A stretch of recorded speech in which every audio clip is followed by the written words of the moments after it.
6 ستمبر 1965 پاکستان کی تاریخ کا ایک اہم دن۔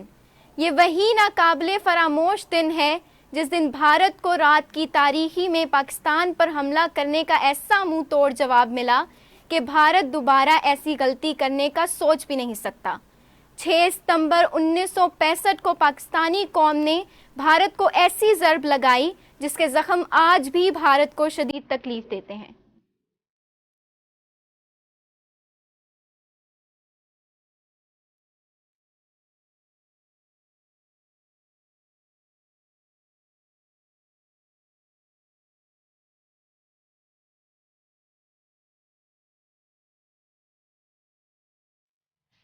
جنگ محض ہتھیاروں سے نہیں بلکہ غیرت، جرأت اور قوت ایمانی سے جیتی جاتی ہے۔ پاکستان کی مسلح افواج اور پوری قوم نے بھارت کے ناپاک عزائم اور غیر اخلاقی جارحیت کے خلاف بہادری اور جرأت مندی کے ساتھ دفاع کیا اور اپنے سے 10 گنا بڑی طاقت کو ذلت آمیز پسپائی اور شکست پر مجبور کر کے اس کے ناپاک عزائم کا بھرپور طریقے سے جواب دیتے ہوئے بھارت کا گھمنڈ اور تکبر خاک میں ملا دیا۔ اس وقت پوری قوم پاک فوج کی شانہ بشانہ کھڑی تھی، جس کے پاس جتنا تھا اس نے کیا۔ دفاع پاکستان کے لیے شہید ہونے والوں میں سب سے زیادہ عمر میجر طفیل کی تھی، جنہوں نے 44 سال کی عمر میں جام شہادت نوش فرمائی، جبکہ باقی شہداء کی عمریں 40 سال سے بھی کم تھیں۔